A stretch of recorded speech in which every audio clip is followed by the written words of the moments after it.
अवधि में उतने श्रद्धालु प्रयागराज में आएंगे जो दुनिया की तीसरी बड़ी आबादी के बराबर है। 40 करोड़ से अधिक श्रद्धालु प्रयागराज में आएंगे। 12 से 15 किलोमीटर के घाट बनाए गए हैं। एक दिन में 10 करोड़ श्रद्धालु भी आ गए तो वह आसानी से त्रिवेणी में, मां गंगा, यमुना और सरस्वती की त्रिवेणी में वहां पे डुबकी लगा करके पुण्य प्राप्त करने के अधिकारी हो सकते हैं। कोई समस्या नहीं आएगी। स्वच्छ कुंभ है, इसके लिए 0 लिक्विड डिस्चार्ज पूरे सिटी के अंदर, पूरे कुंभ क्षेत्र में।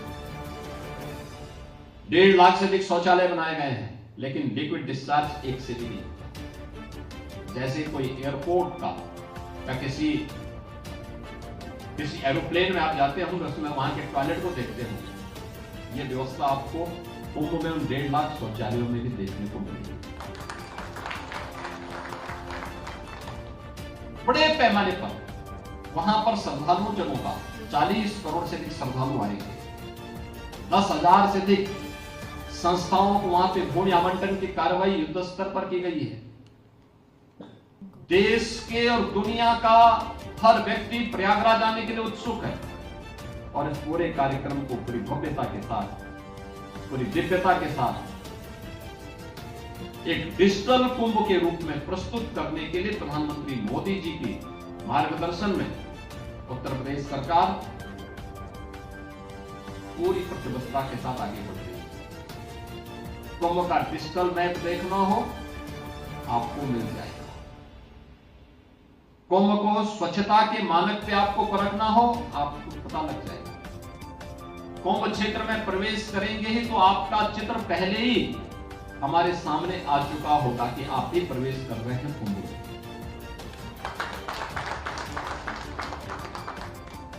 सुरक्षा को डिजिटल फॉर्म में हमने ले लिया है।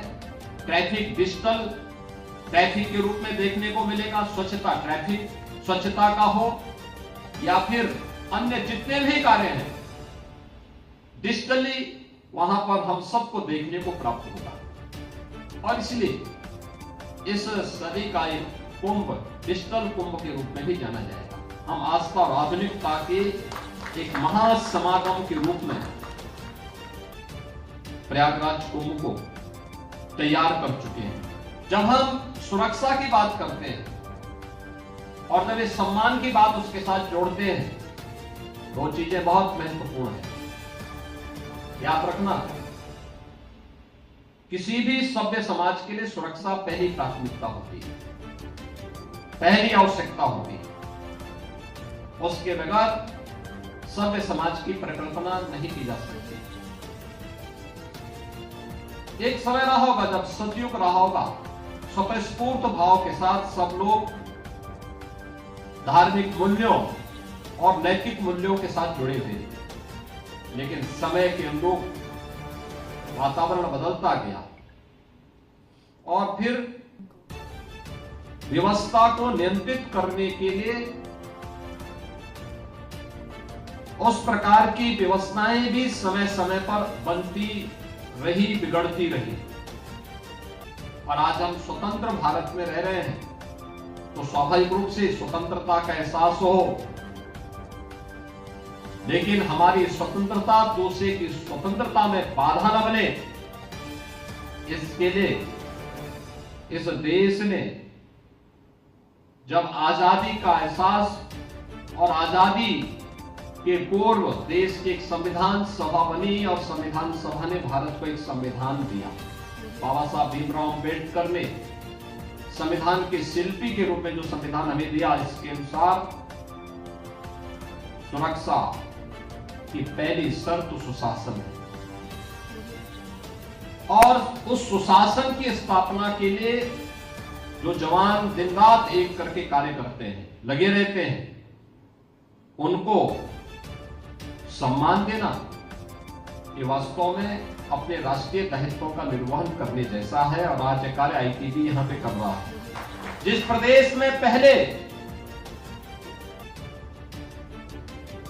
100 नौकरी निकलती थी, 10 लाख लोग एप्लीकेंट होते थे, आज उस प्रदेश में जब निवेश आता है 40 लाख करोड़ का, तो अपने साथ 1.25 करोड़ नौकरी की गारंटी भी देता है। ये बदली हुई जो परिस्थितियां हैं, इसकी नींव में सुरक्षा, कानून व्यवस्था की बेहतर स्थिति कारण है, लेकिन इसके लिए हम लोगों ने अपने जवान भी खोए और इसीलिए प्रदेश सरकार ने 2017 में आने के बाद अपनी एक पॉलिसी भी बनाई। पॉलिसी बनाई कि कोई जवान सुरक्षा और कानून व्यवस्था की स्थिति को बनाए रखते हुए शहीद होता है तो उसके परिवार का जिम्मेदारी सरकार लेगी।